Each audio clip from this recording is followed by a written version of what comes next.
casos de depressão, suicídio, por que será que tem aumentado tanto? Em todas as faixas etárias, em todas as camadas sociais. Esse tema é delicado, ele tem que ser abordado e você, como pai ou responsável, tem que prestar atenção.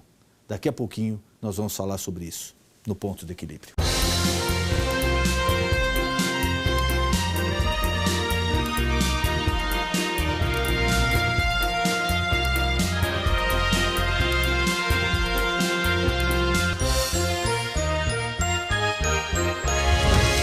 De acordo com a Organização Mundial da Saúde, a depressão é uma das principais causas de invalidez no mundo todo, afetando cerca de 350 milhões de pessoas. Esse transtorno pode causar mudanças no humor, fadiga, perda de sono e de apetite. Outro assunto também pouco discutido é o suicídio, que tem crescido nas mais diferentes faixas etárias. E a principal causa é a depressão. Você sabe o que é depressão? Olha, mais ou menos. Uma pessoa deprimida, solitária, alguma coisa na cabeça. Sei. É quando a pessoa está em tristeza profunda. E você conhece alguém que tentou ou se suicidou? Não, não conheço não. Sim. Quem? Colegas de serviço. Não. Não, não conheço. E você já tentou ajudar alguém com depressão? Você até tenta, mas aparentemente eles vivem num mundo que é muito próprio. Então é difícil você ajudar. Já conversei para a pessoa sair, conversar, usar música. E a tia mesmo é depressiva. Não tive oportunidade ainda não. Dando uma palavra amiga, falando para ela pensar positiva, acreditar em Deus ou na religião que ela segue, alguma coisa para dar mais ânimo. No programa de hoje, o pastor Denis Munhoz e seu convidado falarão um pouco mais sobre depressão e suicídio. Você não pode perder. Veruska Gendov é psicóloga especialista na área clínica há mais de 16 anos. Possui MBA em docência de ensino superior. É graduada em rádio e TV. Realiza cursos, treinamentos e supervisão com profissionais formados nas diversas áreas corporativas. Trabalhou como psicóloga hospitalar na Intermédica Sistema de Saúde. Desenvolve há mais de 13 anos trabalhos na psicologia jurídica como assistente e há 15 anos atua na consultoria psicológica para escolas, empresas e emissoras de rádio e televisão. Muito boa noite, meu amigo, minha amiga. O nosso encontro de final de noite, programa Ponto de Equilíbrio. E nessa noite é com imenso prazer que eu recebo Veruska Gendov. Ela é psicóloga. Veruska, obrigado por ter aceito o convite. Eu que agradeço, é um prazer estar aqui. O prazer é todo nosso. E vamos falar um pouquinho sobre dois temas aí que parece que agora tem ganhado um pouco mais, infelizmente, né, um pouco mais de notoriedade, de divulgação. Parece que os casos têm aumentado também. Sim. Que primeiro é o problema da depressão Sim. e também o problema do suicídio. Sim. Infelizmente são dois casos aí que parece que vem ganhando mais espaço na sociedade moderna. Sim. Os números de casos efetivamente aumentaram nos últimos anos. Tanto que agora, infelizmente, o Brasil se coloca na 8ª colocação no ranking onde mais acontecem suicídios por depressão. Então, por conta disso, se comunica muito mais, né? A ideia é trazer essa informação para o público para trabalhar uma prevenção. É muito triste a gente imaginar que o Brasil tem um ranking nesse tipo de colocação. Então, a gente precisa se unir para tentar trabalhar contra isso, para tentar ajudar. As estatísticas mostram que antes do suicídio acontecer, pelo menos 20 tentativas aconteceram anteriores. 20 tentativas? Então até eu fico imaginando, antes de consumar? Sim, a média, 20 tentativas antes de se consumar o ato. Então eu fico imaginando quantas chances de tentar interromper a situação. Exato. Então, quanto mais informação a gente puder ter dessa situação, mais a gente vai poder prevenir e interferir em pelo menos alguma dessas 20 tentativas. A depressão, até um tempo atrás, o comentário, lógico, existe o aspecto espiritual, que é uma coisa que não está ao nosso alcance. É uma obra de Deus que faz na vida das pessoas e de operar um milagre na vida da pessoa. Mas, clinicamente falando, o pessoal tratava a depressão um tempo atrás como isso daí é doença de quem não tem nada para fazer. Aquela frase como, queria ver se tivesse um tanque de roupa para lavar, se tivesse filho para cuidar, se ia ter tempo de ficar deprimido. Só que hoje, parece que a maioria dos casos em classes até, economicamente falando, menos favorecidas, né? Exatamente. É interessante essa fala porque hoje, graças a Deus, a gente tem muito mais acesso à informação. Além das questões espirituais, nós temos questões orgânicas, então temos desequilíbrios hormonais que podem ocasionar uma depressão química né? E temos situações emocionais que desencadeiam o problema. Então, hoje em dia, a quantidade de pessoas que sofrem porque são enganadas, são decepcionadas, na mão de pessoas que não têm caráter, na mão de pessoas que são ruins e que se decepcionam. E aquela decepção é tão forte que causa um impacto nas emoções dessa pessoa. E esse impacto causa um desgaste, causando a depressão. Como não se conhece porque não é palpável, tudo aquilo que não é palpável, as pessoas têm um pouco de dificuldade de acreditar. E é importante as pessoas imaginarem que qualquer pessoa levada ao seu limite pode desenvolver uma depressão. E dependendo deste limite, pode pensar em suicídio. Então a gente precisa estar atento. Limite, por exemplo, você falou de traição, de ser enganado. Vamos pegar um caso que de repente a esposa ou o marido foi traído, foi enganado. Qual é o limite dessa pessoa? Quais os sintomas que a pessoa tem que estar atenta, ou os familiares, para falar, olha, aquilo lá está chegando no limite? Todas as pessoas possuem um limite para aguentar aborrecimento. O que é esse limite? É a sua tolerância. O cérebro humano, ele tem uma quantidade de tolerância mediante algumas situações. Quando nós chegamos nessa saturação emocional, nessa saturação mental, é como se a gente rompesse. A gente tem um desgaste tão forte, mas tão absurdo, que a gente perde o controle de algumas coisas. Esse limite, ele é denunciado como? Com algumas atitudes de descontrole por estresse. As pessoas optam por sempre achar que tudo é estresse, e nem tudo é estresse. Um aumento muito grande, muito agudo de ansiedade, que é outro fator interessante para a gente observar. Mas o principal dessas mudanças é a agressividade. A pessoa começa a não ter controle da sua agressividade, começa a ter alterações de sono, alterações de apetite. A situação vai ampliando a ponto da pessoa não dormir bem, não comer bem, não viver bem. Fica irritado. Fica irritado. Então, esse limite, ele começa a romper em todas as áreas importantes da sua vida. A pessoa olha e fala, mas o que acontece com essa pessoa? Ela sempre foi tão calma, por que está nervosa desse jeito? Essa pessoa nunca foi de roer unha. O que aconteceu que você está roendo unha? Você está ansioso, por quê? Então, você começa a perceber gradativamente um estresse que vai se tornando um desgaste maior. É que essa pessoa já vem acumulando, né? Sim, muita coisa. Sim. Ela vai... Ninguém chega no seu limite do dia para a noite. Então, uma pessoa que se decepciona, por exemplo, com uma amizade, por exemplo, e você vai tolerando algumas coisas daquela amizade, aí daqui a pouco se decepciona com um filho, que de repente começou a se envolver com alguma coisa que não era boa, e se decepciona com o trabalho. Chega um ponto que a pessoa ela tem um desgaste geral. Então, ela começa a denunciar nessas alterações que eu citei, até um ponto ela já não suporta mais em nada. É nesse momento que o desgaste é tão grande que ela começa a se fechar, começa a ter choros mais fáceis, começa a não querer sair do quarto, começa a querer morrer. É isso que eu ia te perguntar, da parte do isolamento, porque parece que todos os casos de depressão eles estão ligados a um isolamento. Sim. Esse isolamento é em função da pessoa não querer saber, não querer mais se envolver com nada? Para a gente poder lidar no dia a dia com o outro, a gente gasta percepção, a gente gasta memória, a gente gasta todo o nosso processo de pensamento e de reflexão. Quando a gente está muito desgastado, a gente não tem essa estrutura. Então a gente se isola, a gente quer se fechar.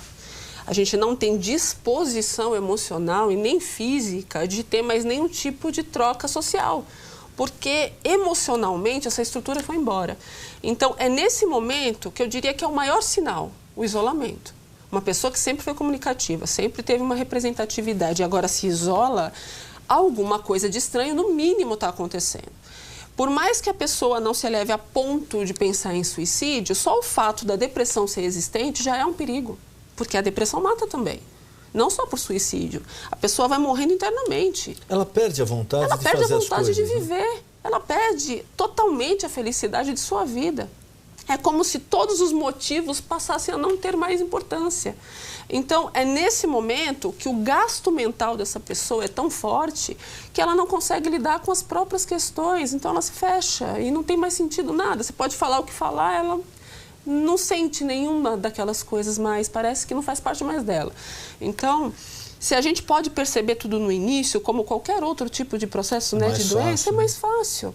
Detectou que a pessoa está ansiosa, está estressada, está com insônia, antes desse limite ser rompido, vários sinais são demonstrados. É que a nossa vida corrida, né?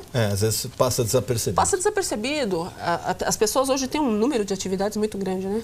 Então, tudo vai passando, vai passando. E o mais interessante, né?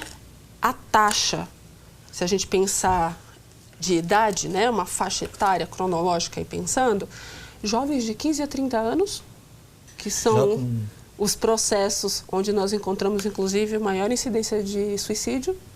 Entre 15 e 30 anos. 15 e 30 anos. Ou pessoas acima de 65 anos. Que são pessoas que não estão ainda totalmente produtivas, então elas dependem 100% do fator social, afetivo. Numa vida corrida que muitas vezes se tem, esse fator não acontece, não adequadamente. Então a maior incidência acaba se encontrando onde existe essa lacuna. É importante, você que é pai, você que é mãe, converse com esse adolescente mais, faça parte da vida desse adolescente. É isso que eu ia te perguntar para os pais, de repente, porque agora você deu um dado alarmante, a partir de 15 anos, depressão, suicídio. Quais os sintomas que o pai nota e quais os caminhos que o pai tem que tomar? Olha, é muito importante essa interação de pais e filhos, para que ele possa perceber qualquer alteração. O que a gente percebe hoje, eu vejo isso muito clinicamente, é que os pais não fazem muito parte da vida desses filhos. Infelizmente, muitos pais estão terceirizando, né, a educação. Exatamente. Acham que o colégio tem a obrigação de educar. O colégio não tem obrigação nenhuma de educar. O colégio tem que ensinar. A educação é o pai que dá. E é muito triste isso, porque você tem uma sala de aula com pelo menos 30 pessoas. Um professor não consegue dar conta dessa demanda. Então, mal dá conta da demanda educacional. Então, é muito difícil a responsabilidade dessa educação. Então, com o distanciamento dos pais, essa terceirização da educação dos filhos, essa lacuna, ela causa um abandono total afetivo. E é justamente aí que muitas das doenças emocionais acontecem. Você falou em um dado alarmante, eu vou te dar outro. Já tem históricos de suicídio infantil. O que é mais alarmante ainda. Quer dizer, com menos de 15 anos. Com menos de 15 anos.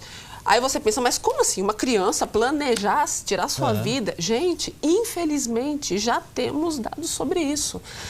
Como é tudo muito recente, o mundo está estudando isso agora, porque o dado é alarmante, as campanhas têm acontecido de 2 anos para cá, então tudo é muito novo. Mas dados já dizem que crianças que sofreram com processos de famílias desestruturadas, abusos, violências, enfim, algum tipo de maltrato, isso pode, infelizmente, ocasionar num processo de depressão infantil e suicídio infantil.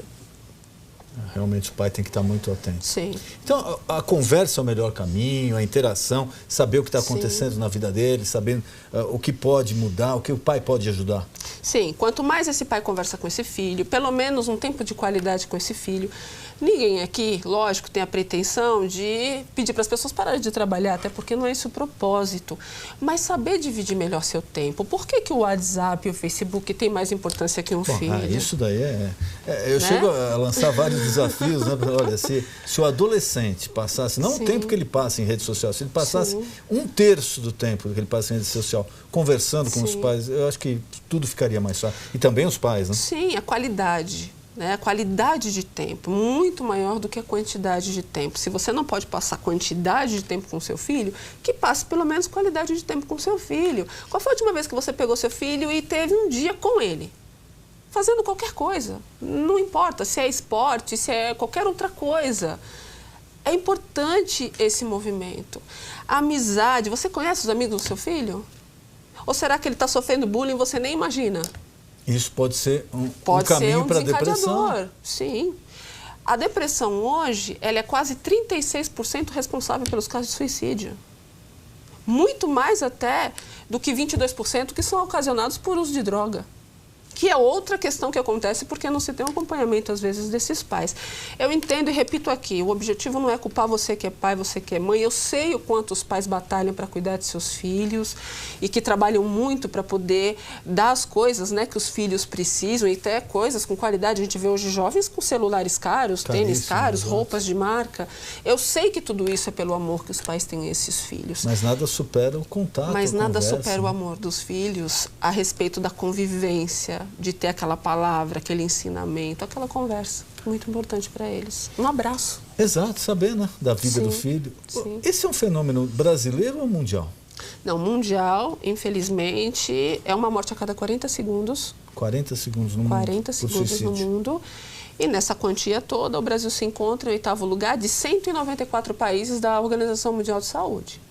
Essa pesquisa saiu em 2014, é uma pesquisa relativamente nova, mas já mostra os indícios de como a situação é grave, né?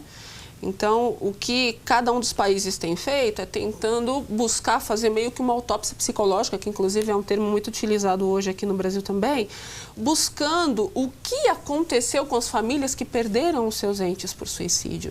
E através desses estudos traçar prevenções específicas para que a gente possa diminuir esses dados. Tem algo ligado à hereditariedade no suicídio? Também.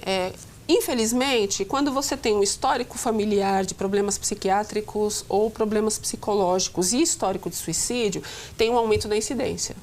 Porque você já tem, infelizmente, uma ligação histórica com o fato. Infelizmente, assim como histórico de pessoas que já tentaram suicídio, não conseguiram, são mais incidentes para novas tentativas. Como eu disse no início, 20 tentativas em média para cada ação, né, consumada. Então, quanto mais você carrega e acumula incidentes, mais o risco é aumentado. Então, o que nós já sabemos? A questão da idade, fazendo as autópsias psicológicas, né? 60 países dos 194 já fazem esse estudo. Quer dizer, seria de 15 a 30 de 15 a 30, após os 65. Após 65. Já tem também um histórico de pessoas com problemas orgânicos graves, como câncer, mal de Parkinson, quer dizer, pessoas que têm HIV, doenças consideradas graves, e que por não saber lidar com aquela gravidade, muitas vezes se atenta contra a própria vida como uma tentativa, entre aspas, de resolver a questão. Mas isso a gente tem que deixar claro que é mediante o tamanho da dor emocional que essa pessoa está sentindo, ela perde os vínculos por conta da dor, ela não tem capacidade emocional de fazer uma leitura adequada da situação devido ao tamanho da dor que ela sente. Então, esses fatos são maior incidentes para a situação de suicídio e de depressão também. E quanto ao sexo, a maior incidência entre homens, mulheres? Os estudos dizem que em óbito nós temos 3 vezes mais homens. No óbito? No óbito. Mas nas tentativas 3 vezes mais mulheres. As mulheres tentam mais e têm mais insucessos. Os homens tentam e geralmente eles têm mais, infelizmente, execução do processo. Mas com todo o parâmetro, estudando todo o parâmetro, a incidência ainda é maior em homens, fazendo todo um conjunto de informações. Isso no óbito, e no caso da depressão? Da depressão nós temos mais mulheres, porque elas são mais suscetíveis a ataques emocionais, as decepções afetivas são grande parte da história. As mulheres, elas adoecem mais fácil com os aborrecimentos afetivos, né? Então, um casamento que não vai bem, um filho que às vezes foi para um caminho ruim, enfim, por conta de ser mais emocional, elas também têm mais abalos, né? Nós mulheres sentimos mais forte os abalos emocionais justamente porque somos mais emocionais. Os homens são mais racionais, então para chegar numa extremidade precisa de um acúmulo muito maior de situações. E como o tratamento, a pessoa aceita fácil, por exemplo, quando ela está entrando no processo de depressão? Sim. Ela aceita, primeiro, ela aceita que ela realmente está entrando nesse processo de depressão e ela aceita o tratamento com facilidade? Tudo é muito difícil. É muito difícil para a pessoa assumir que ela não está bem, né? Ela tem pensamentos ruins, a situação está ruim, ela sente uma dor, mas ela não é louca. Porque, infelizmente, esse estigma ainda faz muito parte. As pessoas, elas têm uma ideia muito errada de que para ir no psicólogo ou no psiquiatra você tem que estar louco. Sendo que são coisas totalmente diferentes, né? Você sofre uma dor, você é humana. E humanamente essa dor faz você ter desgastes. Você não dorme bem, você tem desgastes. Você dorme com o celular perto da cabeceira da cama, você tem desgastes. Então, são vários acúmulos de desgastes. Você passou aborrecimentos, você passou decepções, você se frustrou. Tudo isso são desgastes. E esses desgastes, eles vão ocasionando o problema. A questão é que a pessoa ainda tem aquele estigma. Para ir lá, o que vão dizer de mim? Não sou louca. Tem pessoas que chegam no consultório disfarçadas, com medo de ser reconhecidas e de alguém pensar que são loucas, até ela entender que não é isso e que não é nada disso. Existe, infelizmente, uma distorção nessa percepção. E essa distorção, infelizmente, tem sido o grande ponto de discórdia para os tratamentos acontecerem. Porém, quando a pessoa rompe isso, quando ela sente essa dor e algum familiar, algum amigo percebe, conhece que pode ter uma solução e que pode ter uma ajuda, alguma coisa pode ser feita, geralmente essa pessoa vai porque a outra levou. E depois ela se sente melhor. Mas ela tem que aceitar, porque todo tratamento, o alcoólatra é muito parecido, né? Ele fala, não, eu não sou alcoólatra, eu bebo socialmente. E o primeiro passo para ele começar a cura é ele reconhecer que ele tem um problema. É perfeita essa fala, porque se a pessoa não assumir esse tratamento, ninguém pode ajudá-la. O que acontece é que ela é levada por alguém, geralmente contra a vontade. Mas por quê? Porque ela não tem o que é mais precioso, a informação. Quando ela chega num profissional capacitado e ela tem exatamente a informação do que está acontecendo e como ela pode trabalhar essa questão e ter qualidade de vida e mudar tudo isso, e ela começa a se sentir bem... E é rápido? Isso. Depende de cada situação. Então, se você pega uma depressão mais leve, uma situação emocional de aborrecimento, frustração, término de relacionamento, geralmente no início tudo isso é mais leve. À medida que isso vem com o passar do tempo piorando a situação, é mais grave. Quanto mais você tem um desgaste, o seu corpo ele tende a querer repor aquele desgaste. Com o processo psicoterapêutico, quando você põe para fora a dor e você trabalha essa dor, você tem esse processo retomado, o seu corpo começa a respirar, ele não está sendo pressionado por suas mágoas. Então ele respira. Então, ele vai começando a voltar as produções para os seus devidos lugares. Agora, dependendo do tipo e da situação, você precisa da medicação, fazer essa reposição, já que o corpo não repõe. Então, quimicamente, o psiquiatra vai fazer essa reposição. O corpo já não consegue produzir. Não consegue produzir. Por quê? Por N fatores. Pelo próprio desgaste, maior do que a produção, que é uma coisa. Segundo, as pessoas não se alimentando bem e não dormindo bem, essa reposição não acontece. Ela só acontece num período de sono profundo, no nosso sono REM. É nesse momento que o corpo está relaxado, batimento cardíaco menor, circulação menor. Então, neste momento, o corpo começa a trabalhar as produções de reposição. E quando a pessoa não dorme direito, porque ela está chateada? E quando ela não dorme direito, porque passou uma decepção que passa noites em claro? Então, essa decepção ou chateação vai fazendo com que ela tenha uma qualidade diminuída. O sono entra nisso. Então, a reposição não acontece. E no outro dia ela tem mais gasto e ela não repôs. E no outro dia mais gasto sem repor, no outro dia mais gasto sem repor, até chegar a um ponto onde ela já não consegue repor mais, porque o gasto é tão grande que ela já não tem mais condição dessa reposição acontecer. Então, muitas coisas emocionais, distorções, percepções, confundir coisas, entender tudo errado e a situação vai piorando. Ela não tem química o suficiente para conseguir pensar, refletir e manter o seu próprio humor e equilíbrio. Então, é nesse momento que entra a psiquiatria. Para fazer uma leitura das químicas que estão faltando e repor isso medicamentosamente falando. Enquanto os motivos do gasto são trabalhados com o psicólogo. Porque não adianta nada também você repor toda a química, a pessoa vai para casa e continua vendo o filho fazendo coisas que ela não gosta, o marido ou a esposa fazendo coisas que o outro não gosta, e por aí vai, né? Então você tem que aprender a lidar com suas emoções e administrar os conflitos do seu dia a dia. A psicologia vai fazer isso e o médico psiquiatra vai fazer a reposição química dos gastos que você teve por não saber lidar com isso. A parte do suicídio, você falou que as mulheres, um percentual muito elevado, não conseguem concretizar, né, o ato. E qual é a reação da pessoa quando ela fala, puxa, eu fui lá, tentei, não consegui, mas eu estive muito próximo de me matar, mas eu não consegui. Qual é a reação? Ela tenta novamente, ela se arrepende, como é que ela faz? Geralmente a família nesse momento fica um pouco mais atenta, geralmente, então ela passa a ser mais supervisionada, diminuindo os casos de incidência próxima. Essa pessoa geralmente deixa passar um tempo, mas a ideia não saiu da cabeça porque ela não foi tratada. Quer dizer, o medo ali dela ter quase morrido não afeta em nada? Não. A maioria das pessoas já se encontra numa alienação tão grande que elas realmente acreditam na cabeça delas que a morte vai trazer alívio da dor. Elas acham que vai trazer alívio da dor, elas não entendem que não é isso. Elas pensam na cabeça delas que é um alívio. Elas não sabem que o processo não é bem assim, né? Então, a gente entende que trabalhar nesse momento, a família precisa urgente trazer suporte técnico para esse processo.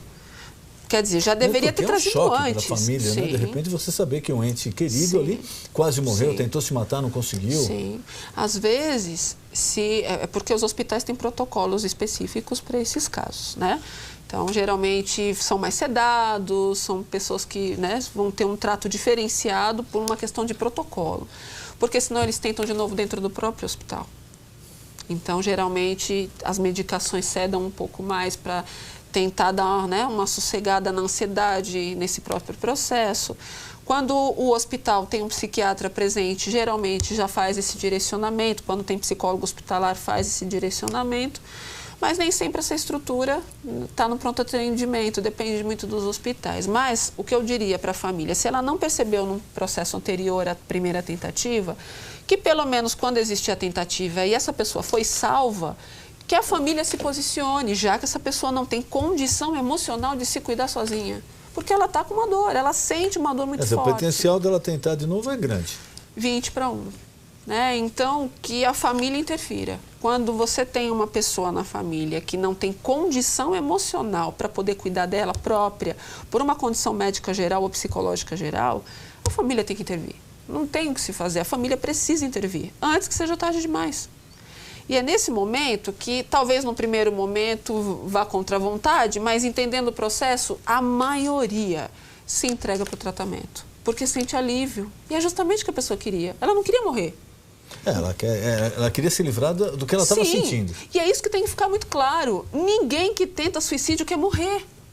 A pessoa não quer morrer, ela quer o alívio da dor. Só que na cabeça dela o alívio da dor vem junto com a morte. Esse é o problema. Para ela não existe outra opção. Exatamente. E quando você dá essa opção e você mostra que essa pessoa pode ter uma qualidade de vida, as coisas mudam completamente de figura. Queria mais uma vez agradecer sua presença aqui. Infelizmente, nosso tempo está acabando. Queria te colocar à disposição algum tema, algum recado que você queira passar para o nosso telespectador. Por favor, fique à vontade. Olha, para finalizar mesmo, que você possa fazer pela pessoa que você ama o seu familiar, você ama a pessoa que convive com você. Então, observa mais, abraça mais, expressa mais sentimento. Isso já pode ser o maior preventivo que a gente pode ter dos processos emocionais. Muita gente fica chateado porque não sente o amor do outro, né?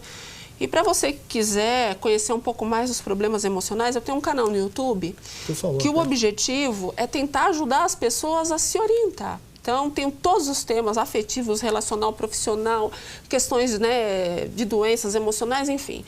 O canal ele tem o objetivo de orientar você. Então, tem uma dúvida, vai lá e assiste um vídeo com um tema. Eu estou com problema de relacionamento, vai lá e assiste o tema. Estou com problema no trabalho, vai lá e assiste um tema sobre trabalho.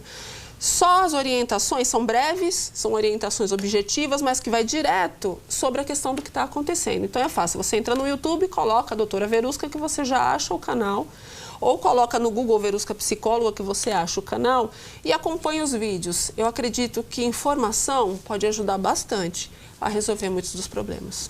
Doutora, muito obrigado. Foi um prazer recebê-la aqui. É um prazer, obrigada. O nosso encontro de final de noite, programa Ponto de Equilíbrio. Boa noite.